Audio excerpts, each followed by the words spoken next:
Então, então vamos lá. Pessoal, bom dia, quem chegou, para quem vai ver depois, e é isso.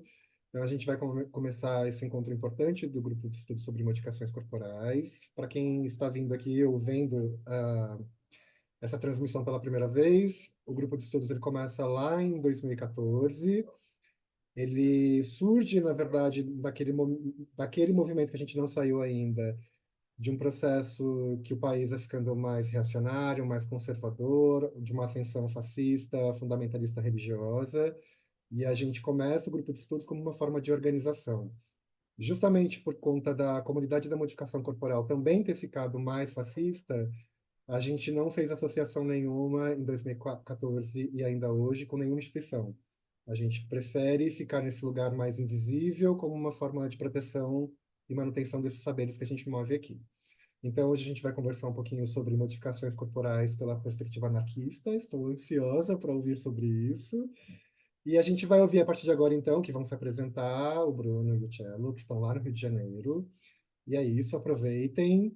E a gente tem 1 hora e meia. Aí eles explicam dinâmicas, pode fazer pergunta durante, se espera o final, como faz que fica melhor para vocês. E obrigada por terem aceitado esse convite. A gente que agradece pelo convite, eu agradeço pelo convite, Bruno vai agradecer também. Vou Acho agradecer que para mim é bastante. uma grande honra. Bruno, você pode começar se apresentando, aí quando eu apresentar eu mostro para as pessoas a tela e depois eu passo de novo para você. Mas Tá. antes de tudo, gente, isso é incrível. Tô muito feliz, sério. Só tenho a agradecer pra Cindy por chamar a gente.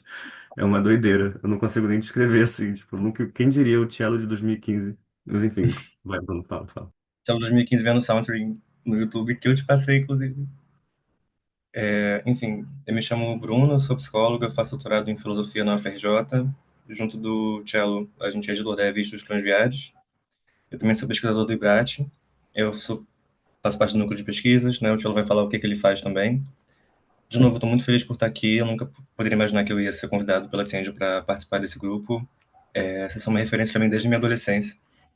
E é muito importante poder estar aqui trocando, né? Então, eu acho que a gente preparou uma aulinha, né? Eu preparei, eu tenho uma dificuldade um pouco de dar uma aula expositiva sem ter um texto. Então, preparei um texto para ler para vocês, mas e o Thiago tem um pouco mais, né, gingado para dar aula, mas por mais que eu tenha preparado um texto, a gente vai expor aqui, eu acho que o formato seria mais uma conversa mesmo, né? Porque eu queria muito saber como é que o grupo funciona, se dá para participar mais vezes e trocar mais com vocês.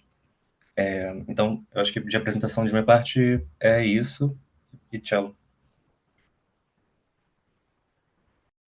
Oi, gente, bom dia. Obrigado por estarem aqui no sábado de manhã. Eu sou o Cello, mais conhecido como irmão do Bruno. E eu tô muito, muito feliz de estar aqui. Agradeço muito a Cindy pelo convite. Isso é uma doideira para mim, porque realmente o meu irmão mandou o Soundwave há muitos anos. E a gente assistia junto, sabe, no computador velho. A gente assistia até de maneira, assim, tentando não mostrar muito para os nossos pais, né, e tal, porque tem aquela coisa toda, meu Deus, o que que é isso? Dentro de casa, uma família relativamente religiosa, aquele medo. E é uma doideira estar aqui falando sobre isso com vocês, porque isso virou parte de nossas pesquisas. Como eu falei, eu acho que deve ser reconhecido. O Bruno tem um mestrado sobre modificações corporais, que também vem uma perspectiva anarquista. Então, o que tem de modificações corporais com mais força e mais especificidade vem dele. Eu trago mais a parte do anarquismo, da ciência política, até porque eu já fui professor de ciência política, então eu me considero anarquista, essa é a minha orientação política. E eu estou me aproximando mais do pós-anarquismo, do neo-anarquismo agora, mas acho que tem conceitos, base e ideias que são muito basais que se torna quase... É impossível de abandonar. Então, quando a gente escreveu esses textos sobre modificações corporais, inscrições corporais, né, e anarquismo, a ideia foi essa, né? O Bruno trazia a pesquisa dele sobre modificações corporais e eu trazia a perspectiva de crítica do Estado, que é compartilhada por todo o anarquismo. Mas sobre mim, né, eu sou doutorando em filosofia também, sou psicanalista, sou também coordenador, editor da revista Estranhos, enfim, tudo que a gente faz junto. E também sou do IBRAT das pesquisas, e esse é um dos eixos de pesquisa que a gente faz e que eu gosto muito. Aí eu vou projetar aqui antes de passar para o Bruno de novo. os textos só para. Ih, vocês vão ver todas as minhas barras de favoritos. Mas tudo bem, não tem problema. Então, aqui é só para vocês verem que, nossa, vocês estão vendo tudo que eu faço, gente. Essa minha vida inteira tá aqui. Inclusive a tradução do Desacer a Espécie tá aqui, que a gente tá fazendo com o mar. A minha barra de favoritos. Então é isso, gente. É, Bom, mas esse é o texto que a gente publicou em 2024 na revista História em Reflexão, que foi o último artigo acadêmico sobre modificações corporais que a gente publicou. A gente tinha publicado dois antes disso, na revista Estudos Libertários, na revista de Estudos Anarquistas e Decoloniais da FRJ, da qual eu era editor na época. Então essa foi a primeira que foi uma revista em que eu não tinha nenhum vínculo nela, né? De nada, não conhecia ninguém. Foi muito legal a gente conseguir publicar porque foi uma revista muito aberta. E teve uma avaliação foi uma avaliação, né? Avaliaram o texto, obviamente, sempre até quando você faz parte da revista. Mas nessa foi uma avaliação muito, assim, de vamos acolher a ideia, porque não é algo muito bem aceito totalmente em todos os espaços, né? Então a gente sempre tem que ficar meio que. Tem que ter esse gingado que o Bruno falou, ele sabe para onde enviar enfim. Então é isso, ele pode ser acessado livremente, assim, tá aqui. Então tem bastante tempo, né? Eu tava no mestrado ainda, o Bruno tava tentando o mestrado ainda, então tem bastante tempo. E o texto mais recente que a gente já publicou, vocês estão vendo aqui o do livro agora, né? A tela mudou pro livro, né? Então, é da editora Devires, que é o Materialismos Anais, Cutucando o Cu do Cânone 2. A gente foi convidado por Rick Afonso Rocha, e é um texto que foi organizado por Rodrigo Parrini, Bruno Pacheco e Rick Afonso Rocha, publicado pela editora Devires. E então é isso. Nosso capítulo se chama Em Defesa do Corpo Anarquizado. A gente fala sobre o corpo anarquizado, a ideia que a gente vai desenvolvendo. Esse é o mais recente que tem, que a gente escreveu, que a gente publicou, sobre modificações corporais, instruções corporais e anarquismo. Então, e o Bruno vai disponibilizar o PDF desse capítulo em breve, né? Logo, logo, provavelmente. Se você quiser me enviar, eu posso fazer isso até em tempo real aqui enquanto Eu você posso fala. mandar agora. Vou mandar agora para você. Tá, Eu me ainda manda que texto. eu boto nas coisas e depois eu mando o link pra galera. E nesse texto, inclusive, a gente fala sobre pansexualidade. A gente faz uma interseção entre modificação corporal e corpos fluentes. Sim. Então é isso. Então, se alguém tiver interesse de buscar esses estudos, tá aqui. Esse daqui da História e Reflexão, inclusive, foi traduzido para o espanhol de maneira anônima, não sei por quem, não sei quem traduziu. A gente descobriu isso um tempão depois, num site lá, acho que se chama Libera-me, eu vou procurar aqui, eu vou mostrar. Do nada, assim. E aí a gente ficou super feliz, né? Ficou super feliz. Nossa, poxa, que legal. Alguém do nada viu o texto, traduziu para o espanhol, não assinou a tradução. Então, sempre que a gente fala sobre isso. Eu gosto de agradecer a pessoa que anonimamente traduziu. Se você está nos vendo agora, pô, valeu. Isso foi muito massa. Então é isso, gente. Agora eu vou passar a palavra para o Bruno, para você começar a sua fala. Enquanto isso, eu coloco o texto no Academia do. Ele está enviando para você agora no WhatsApp. Então, como eu falei, eu vejo isso mais como um formato de uma conversa, então se vocês quiserem me interromper, podem interromper. Eu só estou com o texto na minha frente, então não estou vendo muito bem a tela, porque eu fico nervoso vendo as caras das pessoas. Mas se quiserem me interromper, é só ligar o microfone e falar, quero falar, e aí eu paro e a gente vai conversando. Então, para falar hoje, eu pensei em falar da minha pesquisa do mestrado, que foi sobre três eixos. Eu falei sobre a demonização, a criminalização e a patologização de expressões corporais por três vetores: a igreja, o Estado e o saber médico. E depois eu passo para o falar de filosofias anarquistas, né? Como eu falei, Cello foi a pessoa que me puxou para falar do anarquismo, e eu puxei o Cello para falar sobre expressões corporais e monstruosidades também. No meu mestrado, eu procurei fazer uma análise sobre os mecanismos históricos e Alô, políticos de alô, modernidade. alô. Pode falar. Não, desculpa.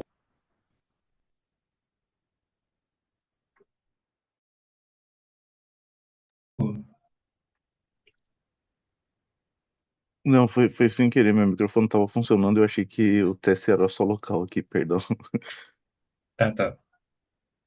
Tá bom, então eu vou continuar aqui. Eu tentei fazer uma análise sobre os mecanismos históricos e políticos que vão determinar quais corpos são considerados aceitáveis e quais são exaltados e quais são estigmatizados na sociedade ocidental. Eu parto da ideia de que não tem um fundamento natural que vai diferenciar as múltiplas inscrições corporais que a gente realiza ou não em nossos corpos, desde tatuagens, escarificação, até cirurgias plásticas ou uma cicatriz produzida voluntariamente, ou pela própria pessoa ou por terceiros com consentimento. Essas três categorias de modificação corporal, auto/mutilação e cirurgia plástica são coisas que eu destrincho e problematizo ao longo da pesquisa.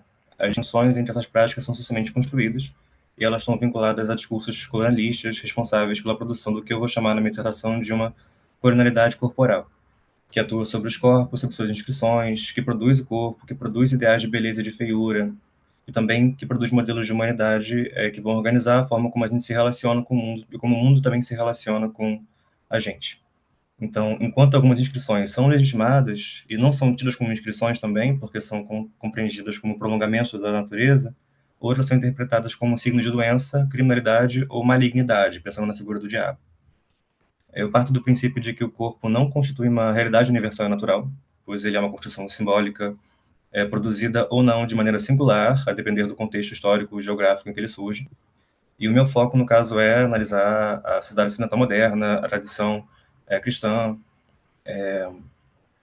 na medida em que a modernidade se desenvolve por uma concepção individualista e proprietária de mundo, o corpo também se desenvolve a partir dessa mesma perspectiva. Ele se torna uma propriedade do sujeito, um objeto de controle, o que acompanha também o desenvolvimento do racionalismo cartesiano, da medicina, do saber anatomofisiológico e da expansão colonial europeia pelos continentes americano e africano. A partir do século XVI, com a intensificação do colonialismo, se consolida um modelo específico de humanidade através da comparação entre europeus e povos americanos e africanos, privilegiando esse sujeito universal da modernidade, que seria esse homem branco, cisgênero, heterossexual, sem deficiência, cristão e proprietário, acima de corporalidades outras. A isso se denomina a corponormatividade, por meio da qual todas as formas de vida que não correspondem a esse modelo passam a ocupar posições inferiorizadas. Esse sujeito universal da modernidade é considerado como isento de inscrições, como um corpo limpo, imaculado. E o que eu procuro dizer é que esse corpo possui sim inscrições, mas que essas são tidas como naturais. Portanto, o caráter de modificação corporal acaba evanescendo. Um exemplo muito curioso é aquele, né, de que pessoas trans são impedidas de realizar as modificações que elas querem fazer, mas bebês intersexos são mutilados.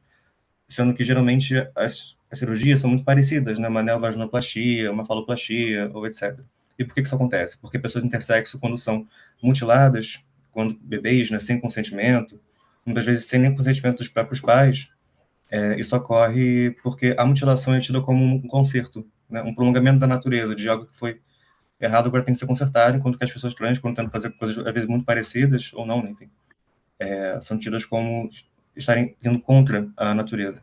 Então, a concepção de natureza daqui também é muito importante. A corponormatividade é um dos conceitos centrais que eu utilizo. Ele foi cunhado por Anahi Mello e Ariana Neuenberg, quando eles falam sobre as interseções entre gênero e deficiência, e trata do conjunto de marcadores sociais ou intervenções sociais que determina quais corpos são considerados belos, aceitáveis e quais são estigmatizados. Esse conceito opera como um mecanismo de normalização e segregação, constantemente realizando distinções e segregações simbólicas e espaciais entre diferentes corpos. As modificações realizadas com os mesmos instrumentos em áreas próximas podem ter significados e conotações distintas dependendo do valor social que elas recebem. Por exemplo, enquanto botox e lifting facial recebem incentivo, perfurações e tatuagens no rosto podem receber classificações negativas. O mesmo bisturi que é utilizado para um procedimento pode ser considerado ou um instrumento terapêutico ou um instrumento de mutilação, dependendo da finalidade atribuída socialmente ao procedimento. O critério que diferencia uma prática da outra, portanto, não é biológico, mas é político e cultural, e datado historicamente. Há inscrições corporais que atualmente são aceitas, mas que já foram estigmatizadas, e outras que são estigmatizadas e que antes eram aceitas. Um exemplo é o piercing peniano. Na era vitoriana, ele era muito utilizado pela nobreza, pela aristocracia, e hoje em dia ele é considerado um adereço relacionado à perversão sexual, por exemplo. Eu posso também pegar outros exemplos aqui, se vocês quiserem saber mais depois, mas eu vou passar para os vetores responsáveis pela estigmatização, que eu falei mais na minha dissertação. Que, no caso, é a criminalização pelo Estado, a patologização pela medicina, né, pelo hospital, e a demonização como grande assoalho pela igreja cristã. E esses vetores vão de maneira conjunta. Então, da mesma forma como as técnicas disciplinares não evanescem com a insurgência da biopolítica, a demonização não para de ocorrer com o secularismo e o desenvolvimento do sistema médico penal. Essas técnicas elas não somem, elas nem se substituem, elas se atualizam de maneira complementar. Então, começando com a criminalização. ela corresponde ao papel desempenhado pelo Estado e suas instituições jurídicas na estigmatização de pessoas modificadas como associadas ao crime e à delinquência. Pessoas com modificações extremas são fortemente associadas à violência da animalidade, como a gente já sabe, que nos remete a um primitivismo, como quando se diz que tal pessoa com modificações tais ou X ou Y parece uma besta, parece um animal. A associação à animalidade, por consequência ao primitivismo, justifica as discriminações institucionais, as exclusões do mercado formal de trabalho e restrições jurídicas. Há dois processos que eu identifiquei de criminalização nesse âmbito. Ou a pessoa modificada é associada ao crime, ou a própria prática da modificação é criminalizada, como aconteceu em 2012 no caso da Ebol Tatu, e como ainda acontece no caso de procedimentos cujos instrumentos são institucionalmente relegados apenas a médicos ou cirurgiões dentistas, né, pessoas com legitimidade institucional para utilizar, tipo bisturis. Tanto que muitos desses procedimentos, como bifurcação da língua, costumam ser feitos debaixo dos panos. O Estado se qualifica desse modo como uma fábrica de classificação moral dos corpos, fazendo uma distinção entre aqueles considerados socialmente úteis e aqueles que são tidos como ameaças à ordem pública, e também uma distinção entre quem pode realizar procedimentos estéticos e quem não pode, pela alegação do exercício legal da medicina. Depois disso vem a patologização. A medicina e a psiquiatria desenvolveram categorias diagnósticas voltadas à interpretação das disfunções corporais consideradas ou sintomas de doenças, como o diagnóstico de non-suicidal self-injury, que seria uma autolesão sem intenção suicida, ou doenças por si só, por exemplo, o transtorno de skin picking, que seria o de escoriação, que constam todos no DSM. Comportamentos autolesivos costumam ser relacionados a sofrimento psíquico, portanto, transtornos mentais, mas eu critico a tendência de se reduzir todas as disfunções corporais consideradas automutilação ou mutilação à categoria de doença. Essa redução anula a autonomia de atribuir significados próprios às próprias expressões corporais, transformando experiências singulares em simples manifestações psicopatológicas. Além disso, diferentes corpos dissidentes, como corpos trans, foram historicamente medicalizados e inseridos nesse rol de automutilação, como quando frequentemente se diz que as modificações que, porventura, pessoas trans desejam fazer são, na verdade, uma mutilação do corpo, por contrariarem a ordem natural das coisas. Então, modificações que pessoas trans, porventura, desejam fazer também estão no rol ou daquelas que são criminalizadas, como aconteceu, por exemplo, com Roberto Farina, né? Ou são patologizadas, caindo tudo junto no assoalho da demonização. E aí eu vou entrar na demonização, né? O terceiro vetor que aparece por último na minha pesquisa, ele aparece justamente por último porque eu entendo que ele é um chão. Ele é o assoalho dos dois primeiros, que é a tradição cristã. A moral cristã desempenhou um papel central na consolidação do ideal de corpo imaculado. Há uma concepção de integralidade corporal, de imaculação corporal, pela qual o corpo é tido como uma obra divina. É essa concepção que muitas vezes se utiliza para se impedir que pessoas trans também realizem modificações em seus corpos, seja por hormônios ou cirurgias ou o que quer que seja. E, como eu falei, quando pessoas intersexos são mutiladas ao nascer, se argumenta que se está tentando corrigir um erro da natureza para que o corpo possa voltar a um estado imaculado, a um estado perfeito, não corrompido. Isso por si só já é uma contradição. Todos os corpos são corrompidos, modificados. A diferença é que algumas modificações são invisibilizadas, tidas como prolongamento da natureza, e outras são demonizadas, tidas como pecado por infringirem a perfectibilidade humana divina. Qualquer modificação corporal que fuja a um ideal natural poderia ser enquadrada como um crime perante Deus, pois se estaria contrariando a obra divina. Enfim, eu falo muito sobre essa questão da imaculação corporal, a distinção entre o corpo híbrido, modificado e o corpo imaculado. E mesmo com a suposta laicização do cientificismo, a moral cristã se perpetua, influenciando valores sociais e interpretações médicas e jurídicas sobre corpos contranormativos. Então, a secularização não eliminou a herança religiosa da modernidade colonial e ocidental, se for Spotify. Então, eu pego igreja, Estado e hospital, essa instituição da medicina, e digo que elas constituem um sistema integrado de produção de normalidade. Eu recupero a ideia que ela vai falar agora, né, da Tríplice Aliança, formulada pelo anarquista Piotr Kropotkin, para demonstrar que diferentes instituições partilham do objetivo comum de disciplinar corpos dissidentes e eliminar formas autônomas de existência. O poder estatal, o discurso médico e a moral cristã são engrenagens da mesma máquina de regulamentação dos corpos por meio dessa colonialidade corporal. Então, agora que eu trouxe a Tríplice Aliança, eu acho que pode ser uma boa pegada para o Tchelo falar sobre a pegada anarquista da pesquisa. Tchelo, você quer falar? Oi, galera. Eu mandei o link no grupo também. Não sei porque que deu erro no capítulo. Que o Bruno já tinha digitalizado, só que a gente não tinha divulgado. Mas eu vou tentar ver o que aconteceu aqui. Vou tentar colocar em outras também. Eu não gosto muito da Academia do agora, porque agora ele usa IA, né? E para ficar fazendo divulgação de textos, isso está me incomodando muito. Mas tem outros que não usam. Então eu vou ver se tem talvez no Feel People, que é uma plataforma também que não usa IA e que também não paga para baixar textos. Ou só em algum drive, algum lugar, né? Mas enfim, qualquer coisa tá lá. Bom, gente, então depois disso tudo que o Bruno falou, desculpa tirar vocês, porque esse tempo frio tá fazendo com que eu fique com essa tosse chata. É, eu tô. Quando o Bruno me chamou para escrever sobre modificações corporais, era uma coisa que eu já lia muito mais dele, de outros textos, mas eu nunca tinha pensado em escrever sobre isso.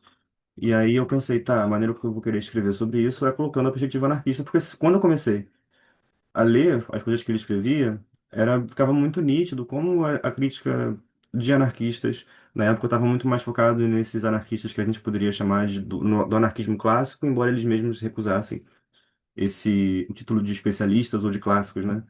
Porque eles foram bastante contrários aos clássicos de sua época. Eu gosto sempre de lembrar que o Kropotkin, isso está escrito, está na minha dissertação de mestrado até. Eu coloquei assim, eu grifei para ficar bem marcado que não foi eu que falei, foi Kropotkin. Ele chamou Kant de uma pessoa. Ele falou que Kant escrevia palavras incompreensíveis e que não significam absolutamente nada.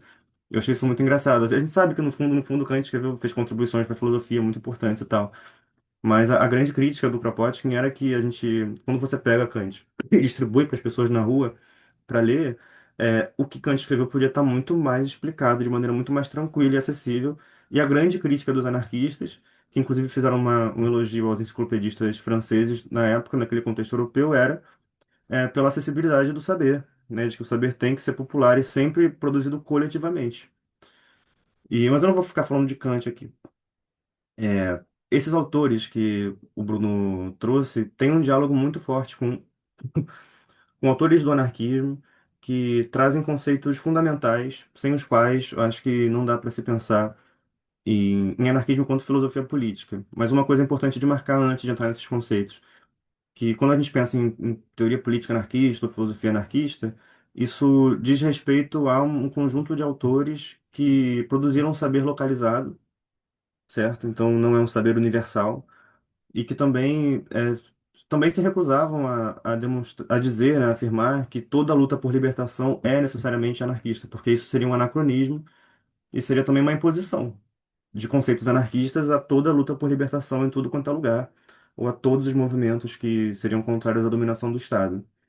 O próprio Pierre Clastres percebe isso, né, quando ele faz seus estudos A Sociedade contra o Estado, e era um antropólogo anarquista e argumentava, né, que o fato de não haver centralização de poder não significa que seja uma sociedade anarquista ou que levante a bandeira do anarquismo, se é que existe uma bandeira do anarquismo, mas significa que essa sociedade se organiza de modo a não haver um Estado. E é isso. Isso é algo próprio daquela sociedade que não é considerada humana, talvez justamente por isso, ou em virtude também disso. Então, nosso referencial teórico anarquista é de pessoas que se autodeclaram como anarquistas e nós respeitamos isso porque é assim que elas se colocam. E não de nós dizendo que elas são anarquistas porque elas são contra o Estado. Porque existem várias pessoas que são contra o Estado também, de vários lugares do mundo, que também que não se dizem anarquistas, embora estejam alinhadas e está tudo bem. Então, um dos autores que a gente usa é o Kropotkin. E o Kropotkin, quando o Bruno traz essa espécie de tríplice aliança da demonização, da criminalização, o Kropotkin também traz e da patologização, o Kropotkin também traz a tríplice aliança do Estado, em que ele diz que o Estado é formado por três vetores também, que são o padre, o pastor, a figura religiosa, o juiz, que seria essa figura jurídica, e o militar, o chefe militar. Então tem militarismo, a gente poderia dizer, não sei se igrejismo, né, ou a dominação da igreja, e também é, de certa forma, a gente pode expandir também para dizer que é a educação, né? Pela questão militar e pela questão da demonização, a gente pode dizer que isso tudo se junta para hoje em dia a gente pensar na patologização e na formação das mentes das pessoas a partir disso. Porque se nós aprendemos que existe um corpo imaculado, se aprendemos que existe um ideal de corpo ideal, Isso também ocorre a partir do Estado, sempre, nesse caso, também em aliança com o capital, na medida em que esse corpo é comercializado para nós. Então, a ideia da crítica anarquista tem a ver com isso, com a impossibilidade de se fazer uma crítica à criminalização, demonização e patologização de modificações corporais, sem que essa crítica também não se direcione à maneira como o Estado defende isso. Quando o Kropotkin escreve sobre a formação dos estados, a sua escrita nunca é deslocalizada, né? Tanto que ele escreve que o Estado é seu papel histórico, é um texto dele, em que o principal argumento dele é a tentativa dele, né, de convencer as pessoas de demonstrar que o Estado nem sempre existiu. Porque a gente tem esse imaginário de que o Estado sempre existiu, sempre houve Estado em todas as sociedades e comunidades consideradas humanas. Então, Kropotkin diz que não. O Estado nem sempre existiu. Há várias formas de estar em sociedade. Algumas delas existe Estado, várias não existe Estado. A diferença é que, quando não há Estado em uma sociedade, em geral, se considera que essa sociedade não é humana, ou que é uma sociedade primitiva, e que, eventualmente, um Estado vai se formar por uma questão evolucionista. Então, Pierre Clastres, que é esse autor que a gente também cita bastante, diz justamente o contrário, que uma sociedade sem Estado não necessariamente é primitiva, embora ele mesmo usasse a palavra primitiva, mas isso tem a ver com o vocabulário que era usado na época. O fato de que uma sociedade não possui Estado não significa que é uma sociedade primitiva. E isso se reflete hoje quando a gente pensa em modificações corporais. No sentido de que pessoas trans, quando fazem modificações, quando fazemos modificações corporais que tentam se afastar de um ideal de corpo normatividade, existe uma abordagem específica para isso. Mas quando nós fazemos modificações corporais para nos adequar a um ideal de corpo-normatividade, o que a gente sabe que é muito complexo e que não necessariamente não corresponde à maior parte das pessoas, mas quando a gente demonstra essa narrativa de adequação para conseguir acesso à saúde em ambientes institucionais, a abordagem também é bem diferente. A gente pode ver isso na emergência do processo transexualizador no Brasil, quando em 2008 havia uma abertura muito que já era uma abertura muito precária, né? Mas não havia abertura para pessoas transmasculinas, não havia abertura também para travestis. A abertura do processo transexualizador era para mulheres trans. E havia também um corte racial, como a gente pode perceber em diversas bibliografias, né? De Meg Hayara, Beatriz Bagagli, Jaqueline Gomes Jesus, Sal Cavalcante, que trazem a história do processo transexualizador no Brasil e afirmam que o recorte racial era nítido. Quanto mais próximo esse corpo está de um ideal de brancura, de cisnormatividade, de endonormatividade, heteronormatividade e também de higienização, ou seja, quanto mais próximo esse corpo está de um ideal de corpo-normatividade, mais chances haverá dessa pessoa conseguir acesso a modificações corporais que necessariamente terão de corroborar com essa mesma corpo-normatividade. E essa é uma norma que é defendida por um processo estatal. Também tem aliança com tudo que nós aprendemos sobre corpo, norma e desejo. Um exemplo também de perseguição, que também é defendido por essa aliança, pela Tríplice Aliança do Estado, e da demonização, patologização e criminalização de modificações corporais, é o texto Dano Irreversível, que não tem em português, felizmente. Espero que nunca seja traduzido, porque é terrível. Mas é um texto da Abigail Shrier, que eu vou colocar aqui no chat o termo em inglês, se vocês quiserem procurar, por questões de pesquisa, né? Porque ler por prazer é muito difícil. A Abigail Shrier escreveu esse livro em que ela argumenta também que haveria uma espécie de é, epidemia trans entre nós. Algo muito semelhante com como o Miller, que era aquele discípulo de Lacan, o psicanalista francês famoso, disse, né, que existe uma epidemia trans entre nós, uma crise trans entre nós. E Abigail Shrier diz isso, e dano irreversível tem a ver com esse dano irreversível que os hormônios e as cirurgias e outras formas de modificação podem causar nos corpos, especialmente nos corpos de meninas jovens, que seriam as pessoas mais vulneráveis, né, de acordo com ela. E isso é uma das produções que coloca pessoas transmasculinas e lésbicas como os perigos da sociedade para esse conjunto, né, para essa classe que seriam meninas jovens. É como se nós estivéssemos perseguindo essas pessoas e tentando convencê-las através de propaganda de que a transicionar. E também tem, claro, né, a gente não pode esquecer do texto A Epidemia Transsexual, de Jorge e Travassos. Também vou colocar aqui no chat. Eu não vou projetar isso porque eu não acho que isso merece também toda essa atenção. Mas esse texto é Epidemia Transsexual de Jorge e Travassos. Jorge, no caso, é Marco Antônio Coutinho Jorge, que é um psicanalista muito conhecido, da UERJ, em que eles argumentam que haveria uma nova histeria, uma nova manifestação em massa de histeria. Eles se afastam da perspectiva psicanalítica de Lacan, de que pessoas trans seriam psicóticas, e se aproximam de uma perspectiva que eles estão criando, de que pessoas trans seriam os novos histéricos, de que nós seríamos as novas histéricas da contemporaneidade. O Irreversible Damage foi publicado, se não me engano, em 2015, e o A Epidemia Transsexual foi publicado em 2017, numa revista brasileira, a Revista de Psicopatologia Fundamental. Por que que isso é importante? Porque esses textos têm em torno de 10 anos de sua publicação. Isso não é muito tempo. E as suas argumentações são sempre baseadas em questões institucionais, né? O que que o Estado está fazendo para proteger nossas crianças? O que que as escolas estão fazendo para proteger nossas crianças? É sempre nesse sentido. Bruno me deu uma sugestão também. Tá, pode ser, Bruno. A gente pode falar isso sim. Mas eu vou só finalizar aqui. E sempre tem a ver com essa tríplice aliança do Estado. Como a igreja, como a educação, como o juiz, como o chefe militar vão, voltando para o Kropotkin, vão corroborar com a nossa corponormatividade, né, com o nosso ideal do que é ser um ser humano.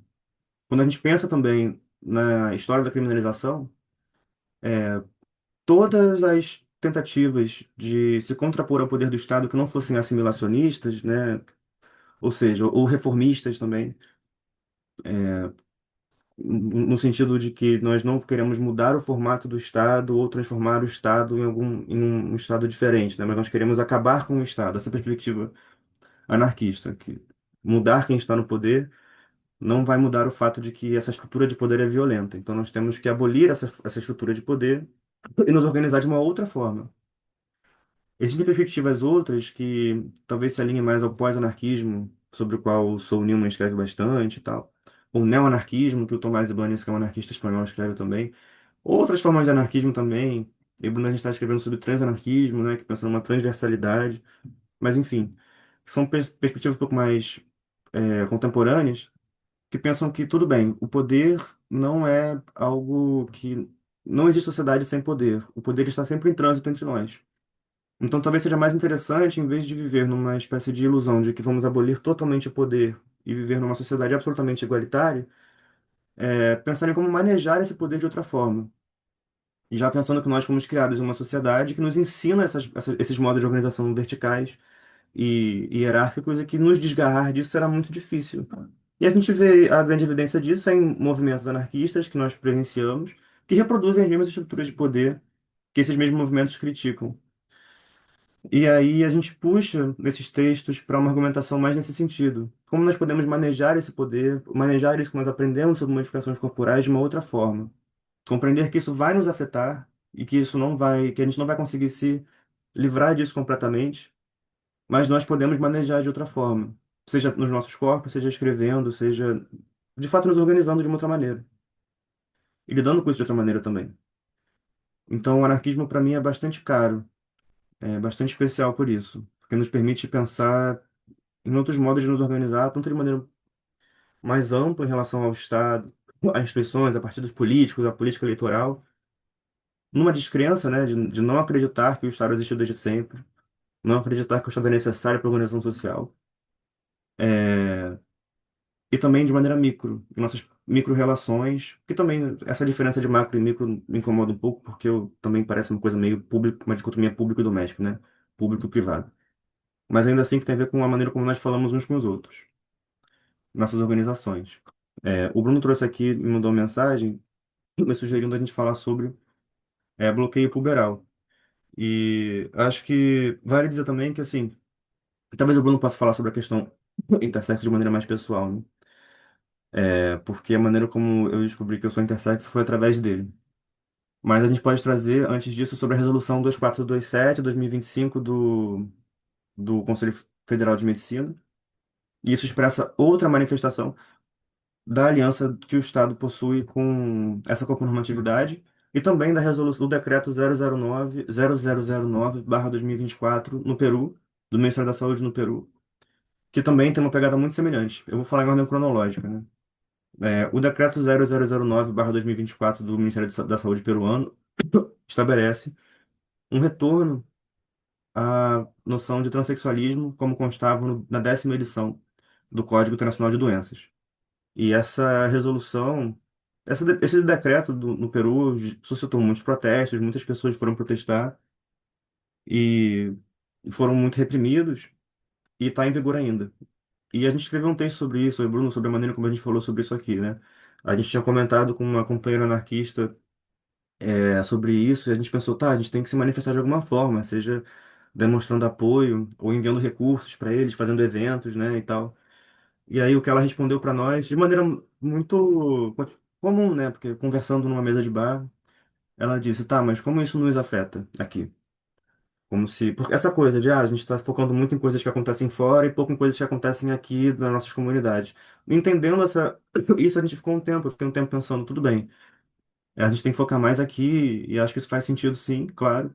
E aí, um ano depois, exatamente um ano depois, em maio de 2025, o Conselho Federal de Medicina brasileiro publicou a Resolução 2427 de 2025, que não retornava para a versão do CID-10 de transexualismo, mas que ainda assim possui efeitos muito semelhantes de reduzir o acesso de pessoas trans drasticamente a cuidados em saúde oferecidos pelo SUS e fora do SUS. Então isso tem a ver com o acesso à saúde, tanto no sistema público como também em médicos particulares e clínicas em geral.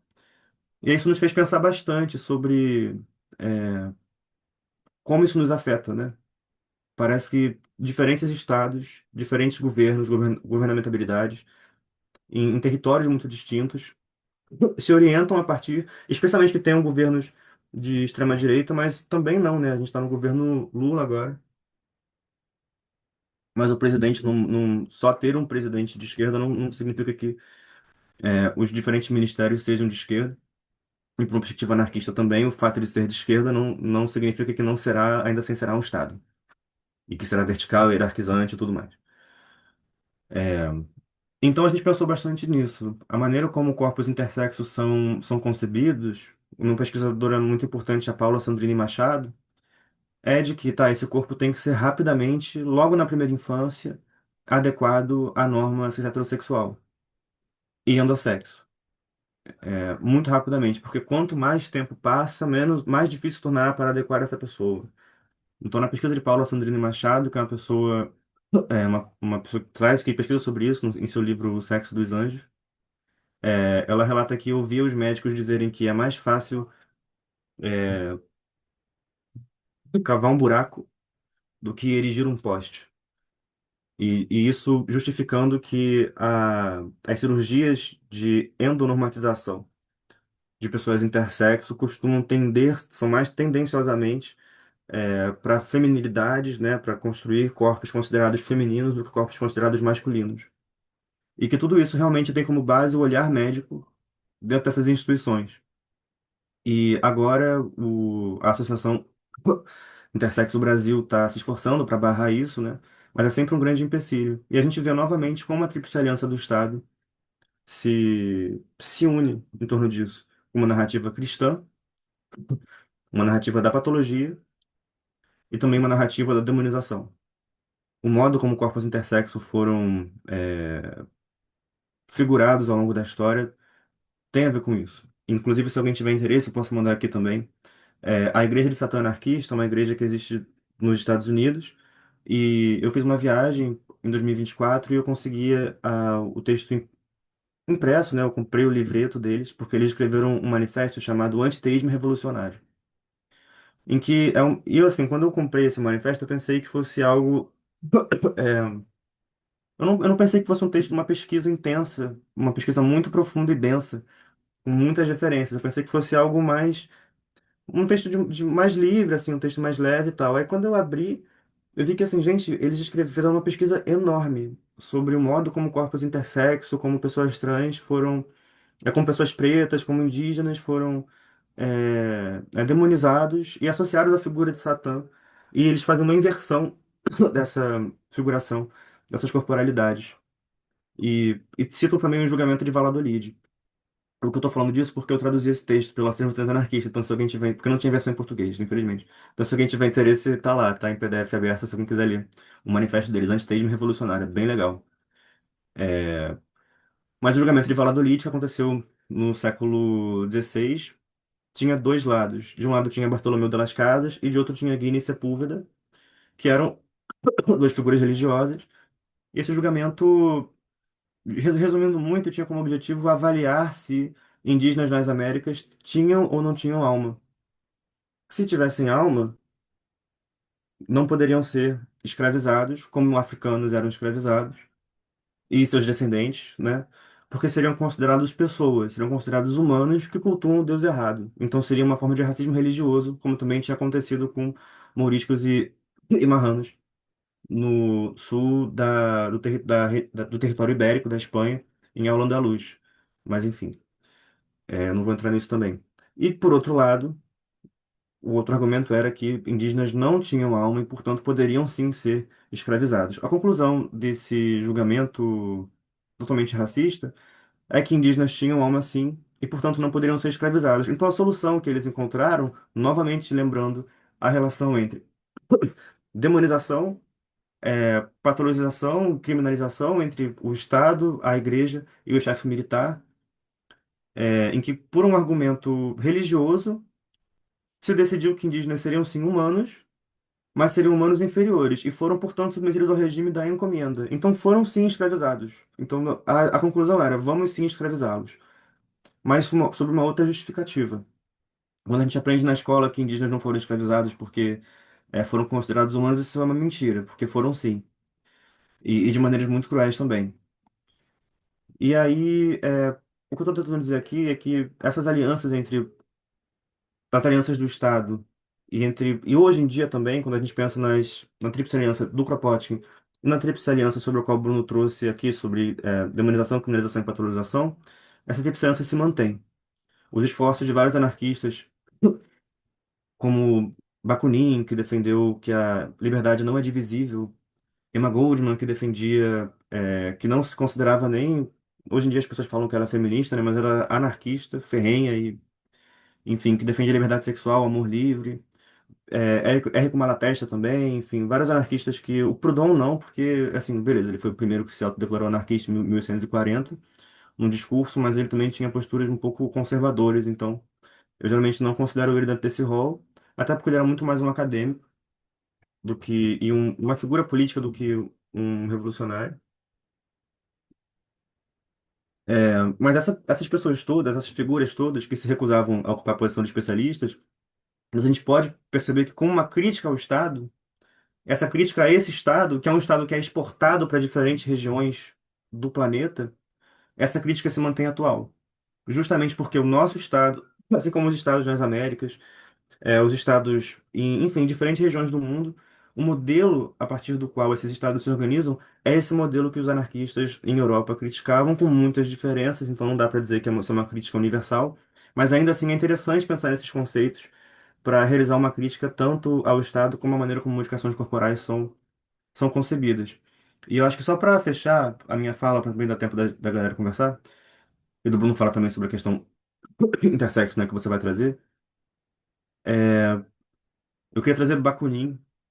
O Bakunin foi um anarquista muito conhecido, até porque ele passou mais da metade da sua vida foragido e fugindo, assim, sendo preso e fugindo, sendo preso e fugindo. E ele escreveu um texto chamado Deus e o Estado, que também tem muito a ver com o antiteísmo revolucionário, e vários outros textos também. Ele não era muito de escrever, na verdade, ele fazia palestras, entregava panfletos, e aí as pessoas compilavam isso em textos.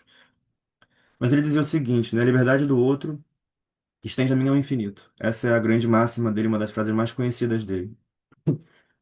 E eu acho isso muito interessante, porque para mim essa é a lógica que, ou talvez a ilógica, né? Ou a lógica, é uma contra-lógica que orienta ou desorienta o modo como a gente pensa em modificações corporais e como a gente também pensa em experimentações de gênero, que tenham a ver com gênero ou que não tenham tanto assim a ver com gênero.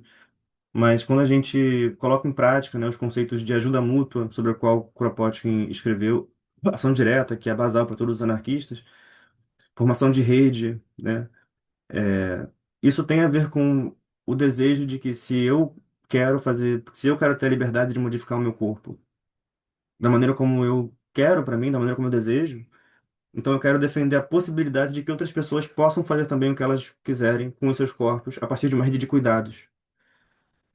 Então isso entra também, o apoio mútuo entra também quando a gente pensa em. Eu estou falando apoio mútuo porque esse é um conceito. Essa é uma prática, né? Mas o Kropotkin escreveu muito sobre isso em seu livro Ajuda Mútua. Ele argumentava que o fator de evolução das espécies não é a competição, mas sim a cooperação. Então isso foi um babado na época. Ele era geógrafo também. Tem muitos geógrafos anarquistas, né? É, isso muito por causa dele. E quando a gente faz isso, essas redes, né?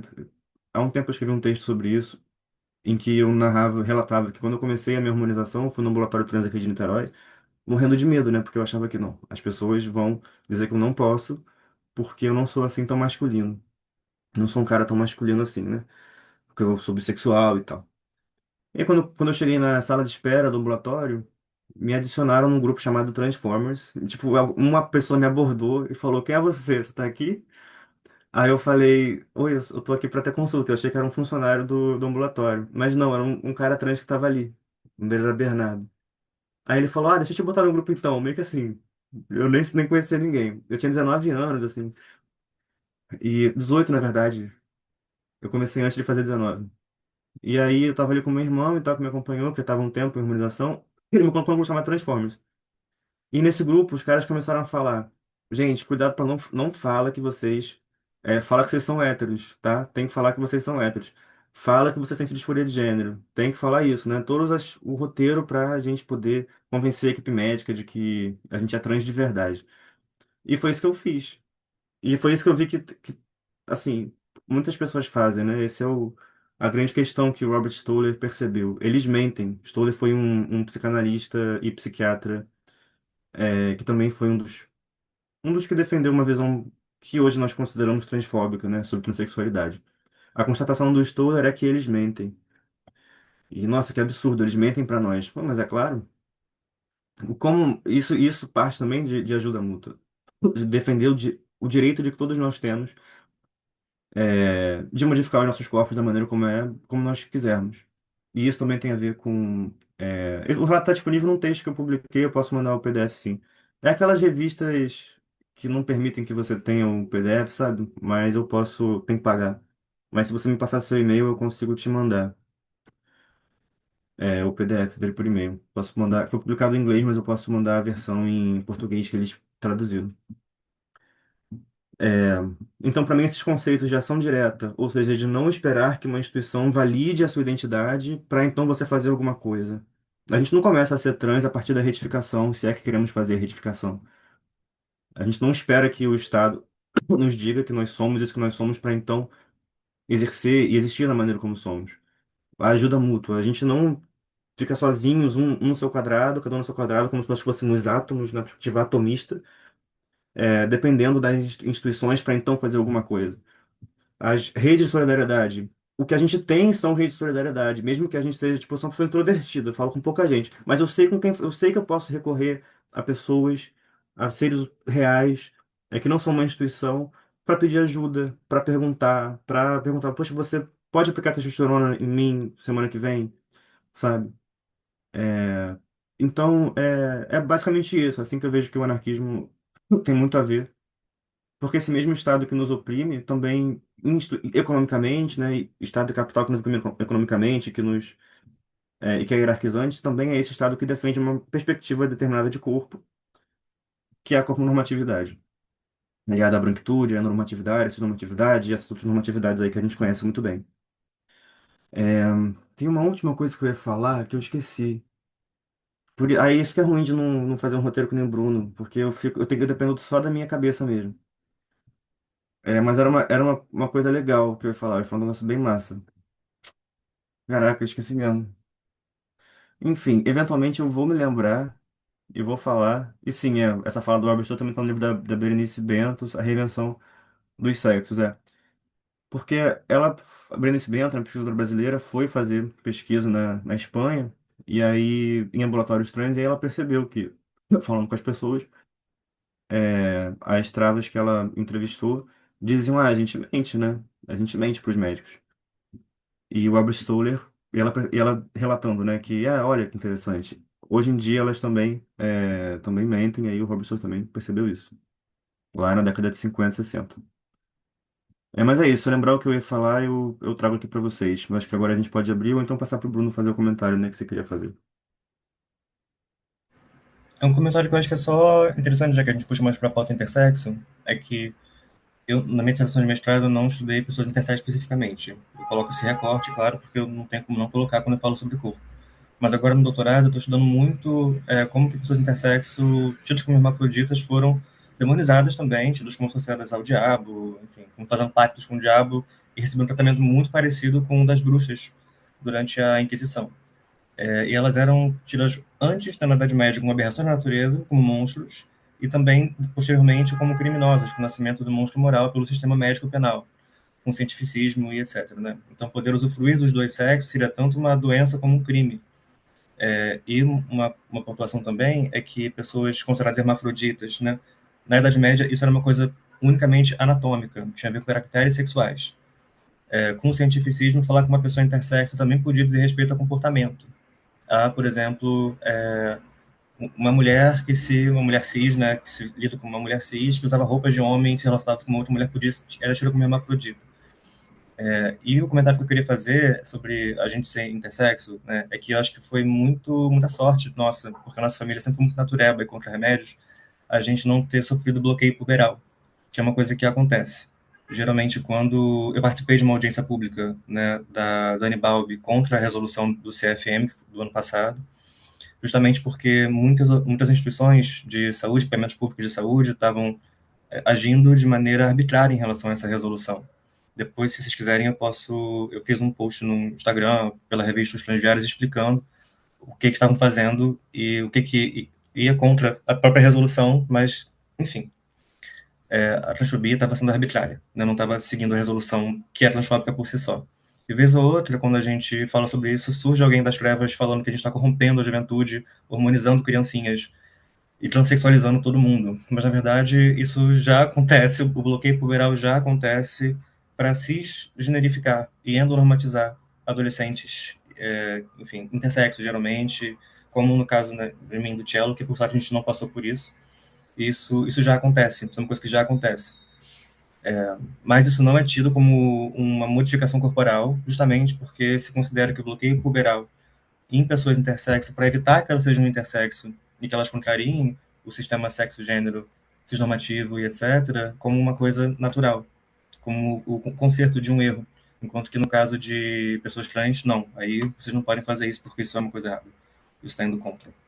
Isso que eu queria comentar. Sobre a resolução, não vou comentar porque eu queria que a gente conversasse, mas se vocês quiserem saber mais, eu posso falar sobre os artigos da resolução que estão na resolução e o que as pessoas, eu sou psicólogo, né, eu vendo de pacientes meus que se atendiam em equipamentos públicos de saúde para pessoas trans, eu sabendo dos tratamentos que estavam sendo feitos com eles, que estavam sendo completamente arbitrários e violentos, negando acesso, um acesso que eles não podiam ter negado.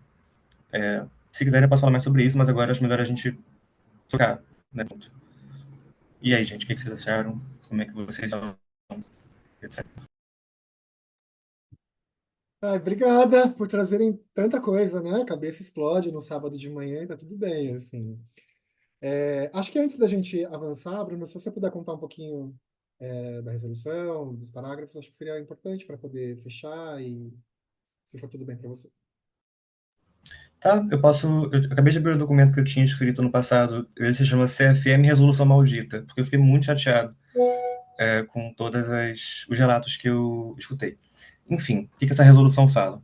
Ela já diz que alguns laboratórios começaram, trans, por todo o Brasil, eu tenho pessoas de todo o Brasil, começaram a solicitar novamente acompanhamento psicológico para além do psiquiátrico por pelo menos um ano, para que a pessoa trans possa iniciar a hormonioterapia. Isso é arbitrário, conforme essa resolução, porque não consta em nenhum momento da resolução acompanhamento psicológico. Ele só se atém às pessoas que estão no rol da medicina, né, psiquiatras, endócrinos e etc.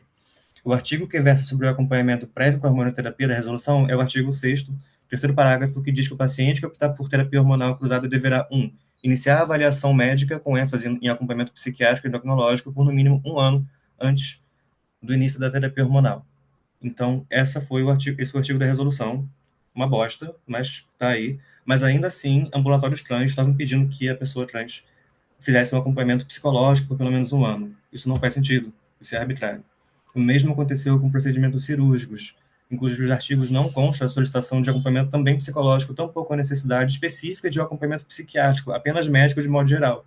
Então, talvez se um pediatra avaliasse a pessoa trans por 1 ano, talvez fosse ser ok, fosse ser legítimo, porque o artigo que fala sobre isso é o artigo 7º, parágrafo 2, que fala que os procedimentos cirúrgicos de afirmação de gênero previstos nessa resolução somente poderão ser realizados após acompanhamento prévio de no mínimo 1 ano por equipe médica. Equipe médica, não fala psiquiatra.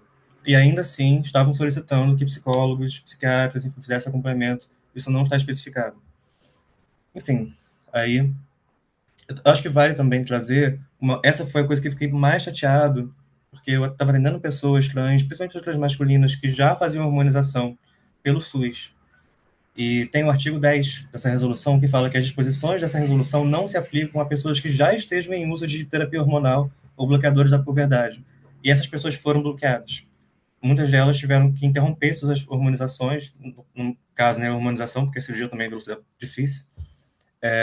Elas tiveram dificuldade para continuar a hormonização. Os ambulatórios negaram atendimento a elas, sem que elas tivessem esse acompanhamento prévio de 1 ano e etc. Mas essa resolução não se aplica a essas pessoas, não deveria se aplicar. Então isso também foi arbitrário. Enfim, foi isso que aconteceu. E eu fiquei muito chateado, a gente fez um post, a gente começou a informar as pessoas sobre isso, eu tive que redigir relatórios explicando, relatórios didáticos, assim, explicando para as equipes de equipamentos públicos de saúde por que eles não podiam fazer o que eles estavam fazendo. O que é um absurdo, né? Parece que nem as instituições em si leram a própria resolução para entender como que elas tinham que agir. Eles só agiram como eles quiseram. Isso mostra que a transfobia, ela não, a violência, ela não se atém à institucionalidade, né? Ela ultrapassa a instituição. Sobre a resolução é só isso. Obrigada. Depois, se você puder compartilhar o link, aí a gente coloca para as pessoas que não estão aqui lerem também, a gente também. Tchela, lembrou o que você queria dizer? Lembrei, eu ia falar da Suzy Choque, mas não sei se extrapola um pouco. É que a Suzy Choque, ela tem aquele poema, né? Em que... Só que é isso, a Suzy Choque não...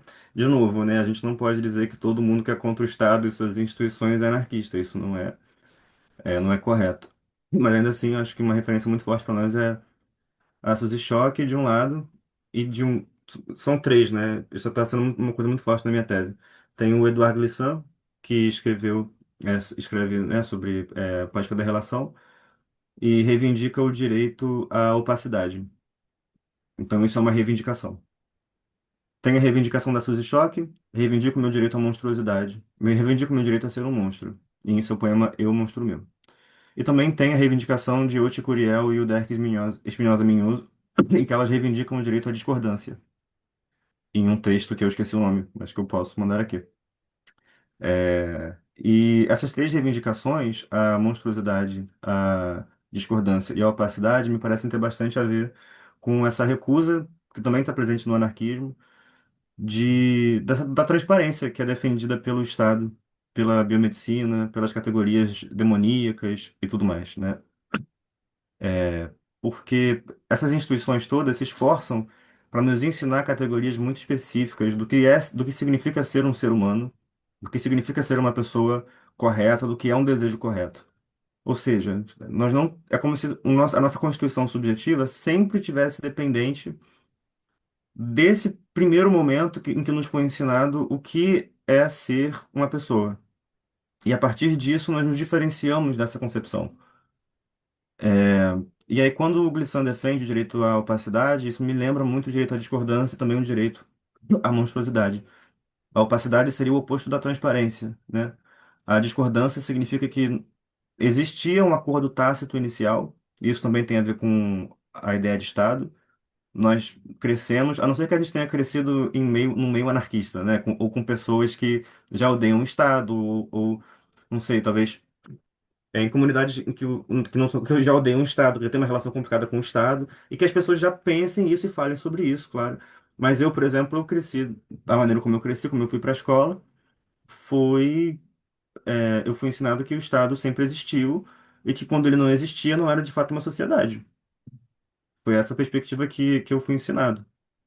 E quando isso é um acordo tácito é um acordo que não é explicitado. A gente só assume que isso é verdade e orienta nossas posturas a partir disso. Então, o direito à discordância tem a ver com isso, discordar desse acordo tácito. Por isso que é uma discordância, não é apenas um conflito. Reconhecer que é um acordo que existe, nós discordamos dele, seja em relação à existência do Estado, seja em relação a uma concepção imaculada, normal e perfeita de corpo. E também tem a questão da monstruosidade. A monstruosidade da Suzy Shock é muito diferente da monstruosidade do Paul Preciado, tá? Acho importante dizer isso, porque ela não parte de uma noção de humanidade, como o Orlando de Virginia Woolf fez, né? Que ocupava uma posição de humano, faz uma viagem para a Turquia, passa por uma transformação e então se torna uma outra coisa, né? Se torna uma mulher e tal. A monstruosidade da Suzy Shock, ao que me parece, tem a ver com uma recusa da humanidade, né? Eu reivindico meu direito à humanidade e que os outros sejam o normal e fiquem aí com a normalidade de vocês porque eu não quero saber disso. É meio que isso. Ela não responde a isso. Ela tá fazendo o corre dela. Pelo menos é assim que eu interpreto, né? E aí eu queria falar isso, eu queria fechar com essa chavezinha, e isso também tem muito a ver para mim com Bakunin. A liberdade do outro estende a mim ao infinito. A sua liberdade de fazer suas modificações da maneira como você quiser, lembrando que isso sempre é algo muito coletivo, né? Isso também estende a minha liberdade de eu fazer as minhas próprias modificações da maneira como eu quiser. É engraçado que todas as pessoas com quem eu me senti mais à vontade assim, são pessoas das modificações corporais, porque a gente simplesmente entende que tá tudo bem. Você pode fazer isso da maneira como você se sente bem. O importante é a gente se sentir bem, e a gente tá confortável, a gente se sentir bem, enfim. Pra mim isso é muito importante, né? Mas para todas as pessoas trans isso é importante, para pessoas que não são trans também, enfim. Era isso. Mas essa tríplice que eu falei do direito à discordar, da monstruosidade e da opacidade, isso não está publicado em lugar nenhum, porque isso está na minha tese. Então, é até bom eu falar aqui, né? Mas tá lá. Se tudo der certo, em março de 2027, ela estará no repositório da UFRJ, no Panteão. Enfim. Obrigada. Pessoal, a gente tem alguns minutinhos, então, para quem quiser fazer alguma pergunta, algum comentário, esclarecer alguma dúvida, enfim, vamos aproveitar esse momento. Eu tenho algumas coisinhas que eu quero comentar, mas eu fico pro final. Aí é só, acho que abrir o microfone e falar, para quem quiser.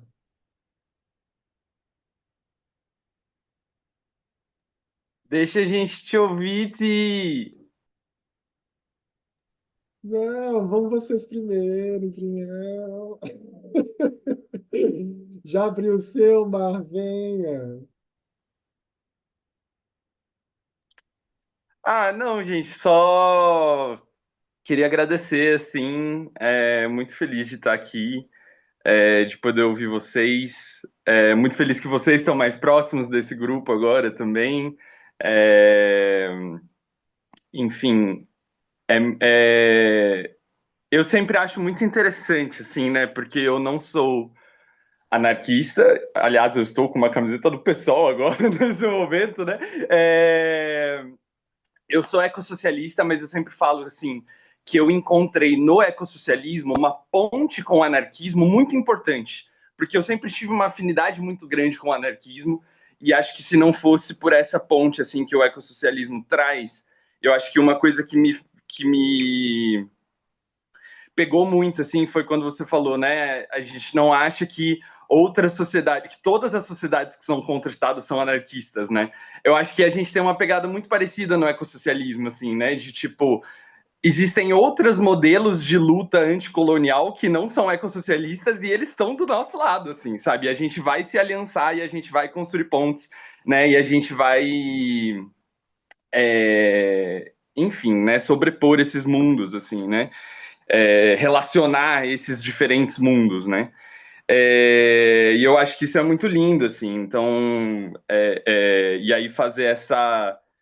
Eu achei legal também, porque mais ou menos um ano atrás, né? Mais ou menos nessa época, ano passado, eu fiz uma aula aqui no grupo de estudos de modificação corporal sobre essa aproximação entre a modificação corporal e o antiespecismo, né? E agora é legal ver isso em relação ao anarquismo, assim, né? Por esse lado mais teórico, assim, e político, né? De organização política. Enfim, e é isso. E só, Cello, na hora que você foi citar a Suzy Schock, acho que você se confundiu. Você falou reivindico o meu direito à humanidade, mas não, né? Reivindico o meu direito a ser um monstro. E que os outros sejam o normal, né? Então, só essa pequena. Essa pequena correçãozinha, né? A Suzy é incrível, né, gente? Eu acho que muito da minha travestilidade vem das travestilidades sudacas também, né? E que são travestilidades muito monstruosas, assim, né? Então é bem legal, assim, também fazer essa intersecção com a transgeneridade, né? E a experiência do... Enfim, essa experiência não humana, né? Que é ser trans, assim, né? E aí acho que trazendo também para a questão do antiespecismo e da espécie que eu falei bastante ano passado, né? Sair da cisnormatividade, sair da corponormatividade é, de alguma forma, sair da humanidade, né? É, Enfim, acho que é isso. Obrigado, Mar. Meninos, querem comentar algo a partir da fala da Mar? Eu concordo totalmente, sim. É isso. A Anaí Guedes, quando escreve sobre o corpo normatividade, também trabalha a noção de humanidade dessa maneira. Né? De que é uma norma que é uma corpo normatividade que tem vários eixos, que tem várias, que não é uma coisa só. Ela escreve em geral em relação à heteronormatividade, são os trabalhos, né?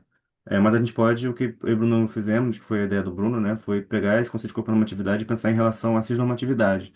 E aí dá para falar isso em relação à branquitude, à endonormatividade, a, né? Tipo, a várias coisas, vários eixos. Violência capacitista, violência de classe, tipo... Então é como se fosse um conceito do guarda-chuva que por trás dele tá a noção de humanidade com H maiúsculo, né? Então, e que legal que você viu similaridades entre ecossocialismo e anarquismo. Eu acho que as tretas que tem no movimento social, eu acho que elas são muito, elas me incomodam, porque eu acho que a gente tem muito mais em comum do que diferenças, quando a gente pensa assim, sabe? Eu acho que, não vou andar com você porque você é porque você vota e eu não. Tipo, gente, por favor, né? Vamos se preocupar com isso depois, quando a gente tiver um mínimo de dignidade nas nossas vidas. Saca? Eu penso mais assim também. Então, também eu tô por esse caminho. Bru, quer falar algo? Faço das suas as minhas palavras. Ok. Acho que pode ser isso. Mais alguém quer fazer algum comentário, gente? Alguma pergunta? Aproveitem. Eu queria comentar um negocinho. Só. Oi, gente, também tá meio escuro aqui. Ah, prazer, meu nome é Queen, sou travesti, não binário, pronomes ela, ele, elo. Muito feliz de estar aqui também. E queria comentar quando Bruno e Cello trazem essa questão do Stoller, quando ele diz eles mentem pra gente, enfim. É, desse lugar, muitas vezes, que a gente tem que estar de hackear esses sistemas, tanto de quando a gente fala de processos de transição, né? Quanto quando a gente fala de modificações corporais, onde a gente precisa muitas vezes hackear o sistema para conseguir se modificar ali da forma ter a nossa autonomia corporal mesmo. E, tipo, minha certidão, minha certidão de nascimento, minha carteira de identidade tá lá, sexo feminino. Tipo, o Estado me entende enquanto uma mulher trans. Se me perguntarem, é isso que eu vou dizer pro Estado. Mas é isso, eu me entendo como travesti, entendo minha travestilidade dentro ali da não-binariedade, enfim. Então, tipo, é sobre isso, é sobre hackear esses sistemas para que a gente consiga existir, apesar de todas as contradições e barreiras aí que impõem pra gente. Obrigada, Queen. Bom te rever. Mais alguém, gente?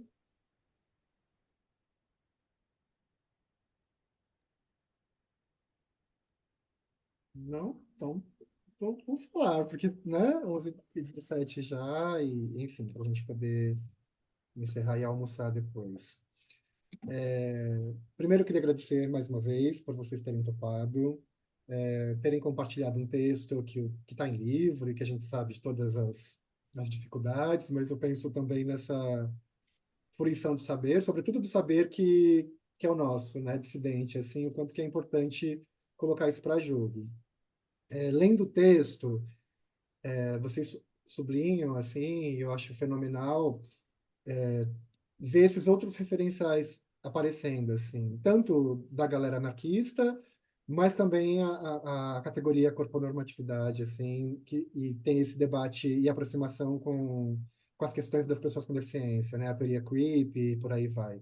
Que importante é ver esse movimento, porque vocês colocam isso e eu percebo isso também, o quanto que há esse distanciamento, né? E não só na comunidade da modificação corporal ou comunidade freak que seja, mas todas né, os grupos minorizados têm esse distanciamento mesmo com os saberes que são construídos aí pelas pessoas com deficiência. Então, fenomenal. Acho um ganho gigante assim para esses estudos que pensam a modificação corporal. A tríplice aliança explode minha cabeça, porque é isso. Eu sempre uso a coisa da patologização, criminalização e demonização, até porque, né, me atravessam constantemente essas categorizações também.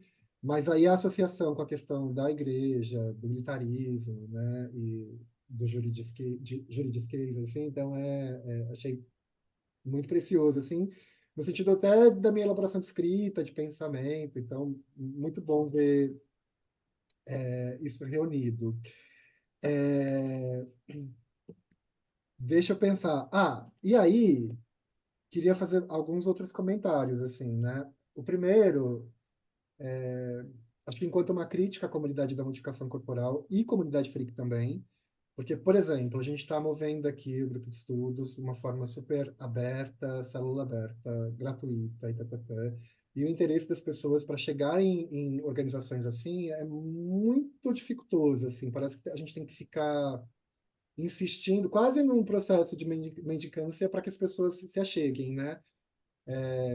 E aí o Nego Bispo fica falando muito disso, da questão da mercantilização do conhecimento, mas parece que as pessoas, nessa lógica neoliberal, hipercapitalista, assim, elas querem mesmo a mercantilização, né? Então, quando a gente olha os grandes congressos, que vai ter o hype, vai ter a fotografia bonita, você vai pagar R$ 5.000 para poder assistir às aulas lá, a galera vai. Quando a gente faz encontros outros, que vão trazer outros saberes, outros afetos, outras construções, aí tem esse distanciamento, essa dificuldade, assim. Aí, uma primeira pergunta, assim, como que vocês enxergam isso dentro do que vocês têm pesquisado, vivido, assim? E aí eu penso que tanto na comunidade da modificação corporal, e como eu falei, da comunidade freak, porque é algo que está sendo construído ainda, mas é isso, assim, qualquer comunidade ela só se constrói coletivamente. E se as pessoas elas não estão implicadas, responsabilizadas em fazer essa construção, o tempo que a gente precisa para construir alguma coisa ele acaba sendo muito maior. E tempo para pessoas dissidentes é uma questão, né? Então, como que vocês enxergam um pouco tudo isso?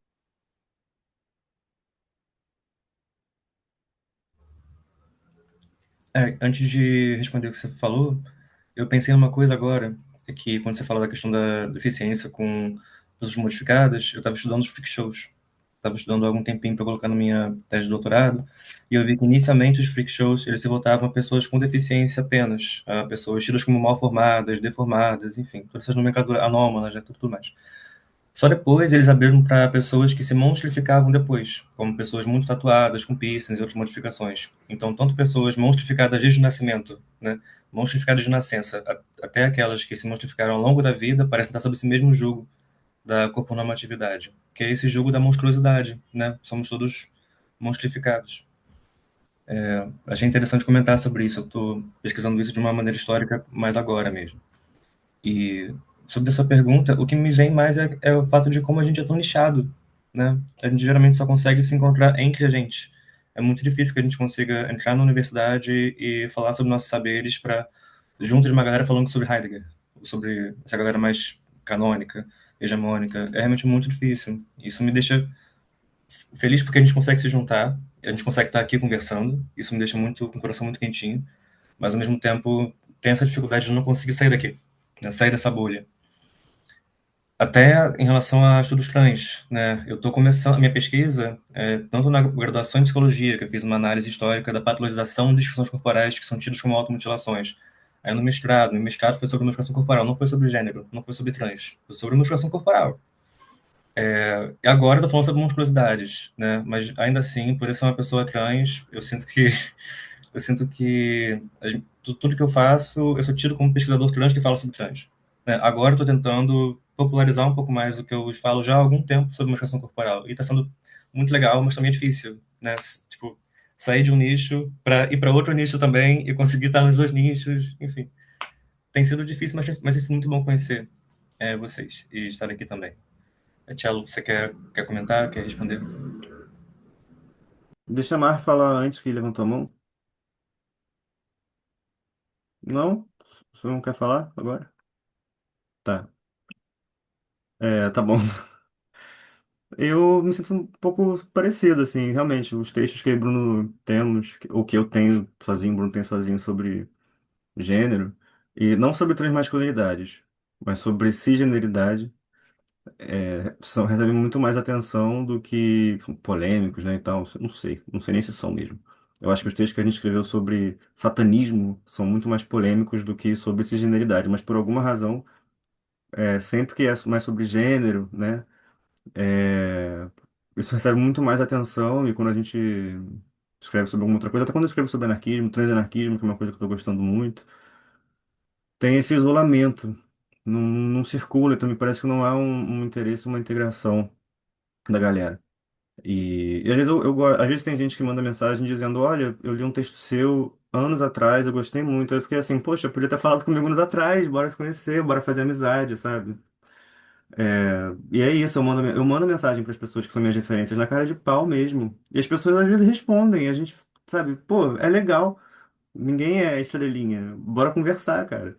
E eu sinto que tem é, essa coisa assim, esse isolamento, isso também rola, eu sinto que isso rola aqui no Rio de Janeiro em relação ao movimento, aos grupos anarquistas que existem. Não sei como é em São Paulo, acho que em São Paulo é um pouco mais organizado.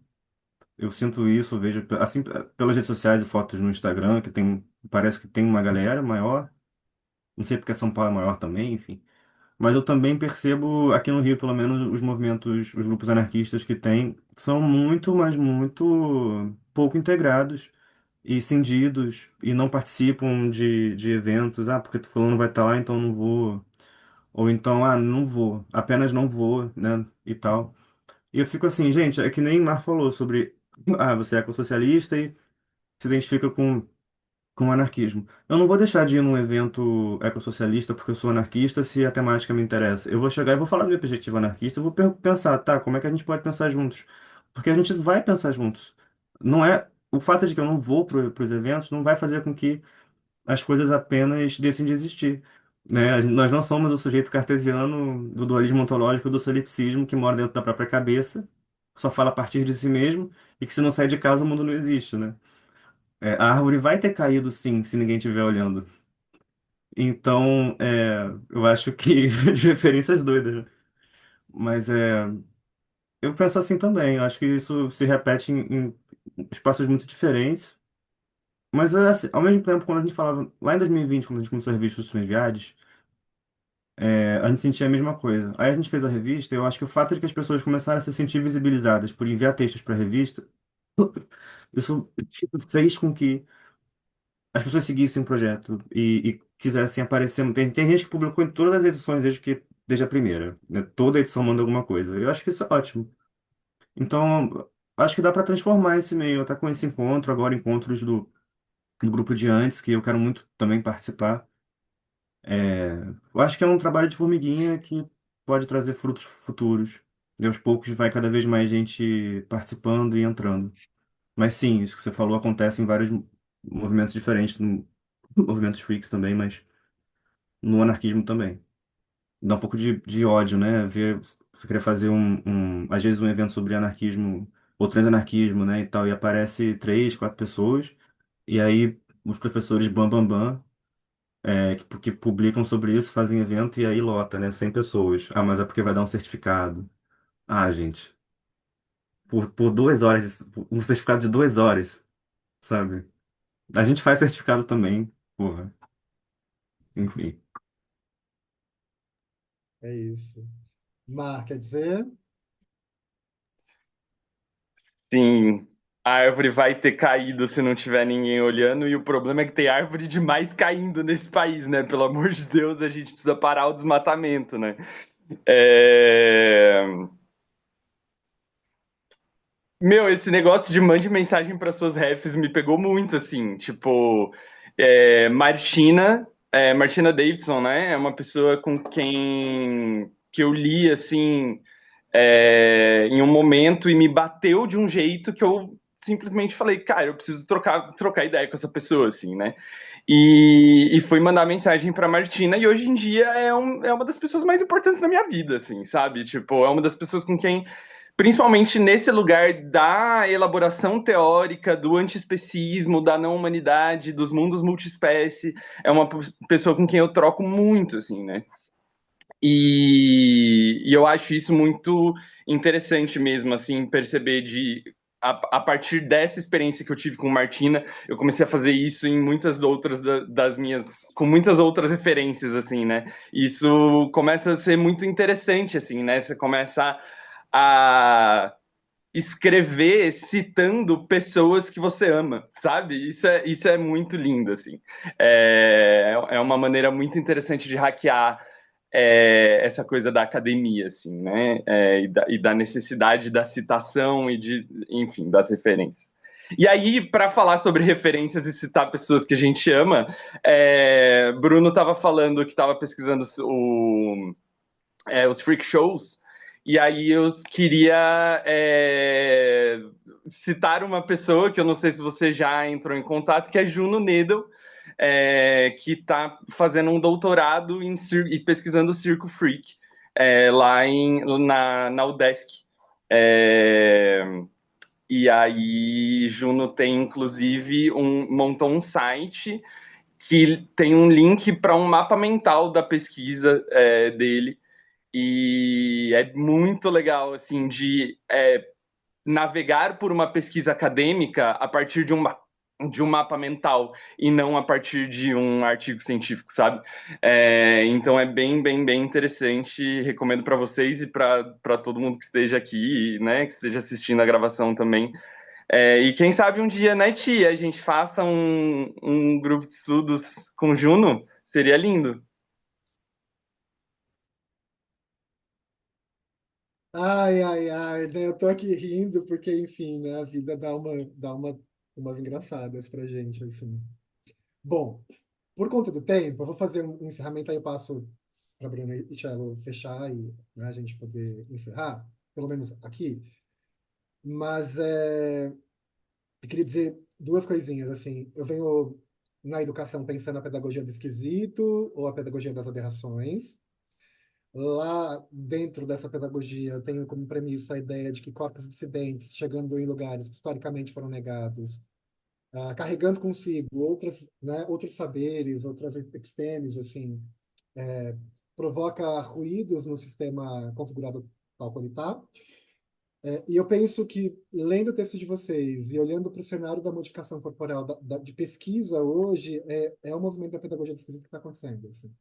Porque enquanto era uma galera cis, hétero, branca, hegemônica, pesquisando modificação corporal, a gente tinha quase sempre as mesmas referências e pontos, e agora a gente começa a ter outros deslocamentos. Isso é muito importante, né? Muito importante para que a gente consiga avançar no debate. Sair, quem sabe, talvez, do lugar ainda raso de que isso dói, né? Você é roqueira, me pegou, gente, porque a gente estava na parada do orgulho e pararam a gente algumas vezes para falar o bloco dos freaks, né? Então todo mundo, essa gente esquisita reunida, que é uma gangue, e a galera falava, vocês são do rock, vocês são roqueiros, e faz careta, mostra a língua. Então a gente não conseguiu ainda romper com esse estereótipo aí, né? Então que delícia viver nesse tempo que a gente começa a ver a academia ser ocupada por outras corporalidades e subjetividades e as produções que começam a partir daí, né? Para fechar, e aí por que que eu estava dando risada? É porque a gente não para, né? Então, eu estava conversando com o Bruno para poder fazer hoje, e já conversando também com o Juno para a gente fazer um próximo encontro com ele, né? O site já está aqui, a gente está só definindo o texto de indicação para leitura, para que as pessoas possam se preparar para o encontro. Deve acontecer ainda em julho. Eu queria aproveitar, Júlio, para a gente poder fazer esse encontro. E aí tem mais uma pessoa que eu gostaria muito de trazer e que vai em diálogo com o que foi conversado aqui hoje, que é a Cris. A Cris, ela fez um mestrado na UFSCar pesquisando a modificação corporal na disputa que ela vai chamar de body mods, né, e body meds. Então, a disputa dos saberes produzidos pela comunidade da modificação corporais, sobretudo as pessoas que trabalham profissionalmente fazendo, e a disputa no sentido da área médica, o quanto que eles também querem se apropriar desses saberes e controlar, na verdade, quem pode ou não fazer essas coisas todas, né? Cris ainda não conversei, mas quero muito conversar e é uma pessoa muito disponível, então imagino que a gente consiga fazer isso. De antemão, para quem quiser ler o trabalho de mestrado dela, tá no Free Guys, lá na parte Free Academic. Inclusive, tem vários artigos, dissertações, teses lá que vocês podem navegar e ver o que interessa de acordo com o momento. Então é isso. Então em breve a gente vai se encontrar de novo, com duas, três, quantas pessoas forem, mas né, a gente vai continuar fazendo, é o trabalho de família que foi falado. Seria ideal que tivesse uma sala que não coubesse, que tivesse hiperlotação, mas a gente não trabalha desde o comecinho de 2006 com isso. Assim, é sempre grupos muito pequenos, mas que estão avançando bastante nos debates da nossa comunidade, seja a comunidade LGBTQIA+, a comunidade de identificação corporal e por aí vai. Enfim, Bruno, Cello, para vocês darem um tchau, uma última palavra, enfim, o que vocês quiserem fazer nesse momento. Aí eu vou querer falar. Eu queria muito participar dos próximos grupos. Fiquei muito animado. Eu queria um tempão estar participando daqui. Aí Tchelo falou que a gente tinha cara de pau de mandar mensagem para o nosso Jefferson. A gente fez isso com você, né? Então, tô feliz que deu certo. Porra, Que bom. Tô muito feliz mesmo de estar aqui. E é isso, né? Esses são os agradecimentos de minha dissertação. Eu espero que a gente consiga fazer parcerias e se ver mais vezes. E muito obrigado mesmo por todas as trocas que a gente teve aqui hoje. Eu acho que eu só vou conseguir. Eu queria falar mais, mas eu tô meio nervoso e só vou conseguir falar isso mesmo. Pois é, eu lembro que lá atrás, quando o Bruno mandou mensagem para a Angel dizendo: Olha, a gente tem artigos, olha aqui minha dissertação, né? Pro repositório lá do Freak Academic, né? Do Freak Guys. O Bruno ficou: não, não vou mandar, que vergonha, não vou fazer isso. E aí, felizmente, felizmente, eu sou uma pessoa extremamente insistente e chata e consegui. Poxa, Bruno, obrigado por concordar. E aí eu consegui convencê-lo, e aí mandou um e-mail e tal. Então, acho que, poxa, eu tô muito feliz. É muito bonito ver o grupo. É uma coisa que eu via muito de longe, né? Eu ficava assim, nossa, essa galera já é um grupo fechado, né? Mas isso é porque acho que tem esse medo, às vezes, que vem muito da academia. Quando a gente vê um grupo, vê uma orientação, vê um núcleo de pesquisa, a gente pensa que esse lugar não é para mim. Então, à medida que a gente foi me aproximando, fui percebendo que, cara, não é assim, né? É totalmente o contrário disso. E então é muito bom ver que existem espaços assim, que não vejo que são muitos, mas os que existem são muito preciosos. E incentivo, assim, todo mundo a vir mais. Eu vou divulgar horrores. E agradeço demais a escuta de vocês. Eu sei que eu falo horrores também, Bruno. Essa é uma diferença entre nós. A gente somos pessoas muito diferentes, eu e meu irmão. Nós somos gêmeos idênticos e somos pessoas muito diferentes. Então eu agradeço por todo mundo que me escutou, fico muito feliz com isso. E se alguém tiver alguma questão também sobre os textos, ou alguma dúvida, ou alguma sugestão também de referência, ou alguma troca, vocês podem mandar mensagem para nós no Instagram, ou por e-mail, ou por WhatsApp, a gente está lá no grupo também na comunidade.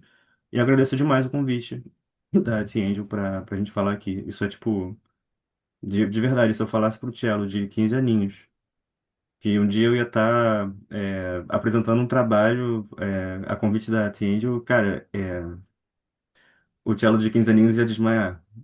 Ele ia desmaiar, com assim, tum, ia cair. Então eu fico muito, muito feliz mesmo. Isso é muito bonito de se ver. E agradeço demais. Eu não vou conseguir parar de falar, eu só vou conseguir agradecer. Então eu vou me silenciar agora.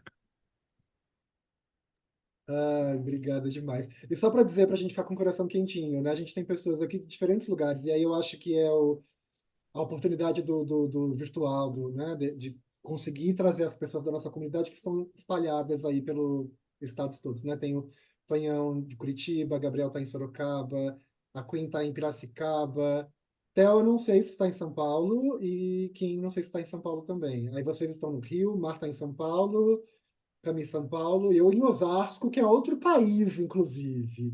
A gente come outros pratos típicos aqui, como cachorro-quente e pombo. Não, pombo a gente não come, a gente só convive com os pombos.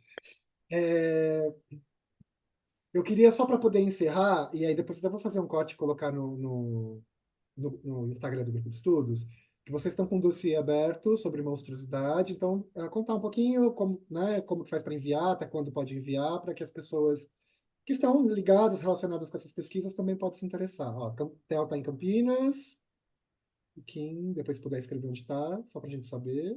Enquanto isso, podem ir falando, meninos, do dossiê.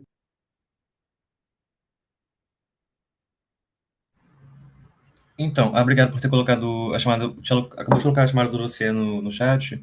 Esse dossiê, eu acho que até setembro que a gente está recebendo submissões.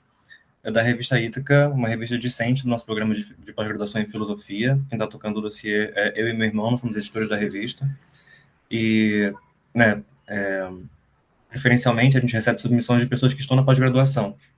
Pessoas graduadas e que são estudantes de pós-graduação, mestrado, doutorado, ou que já são mestres e doutores.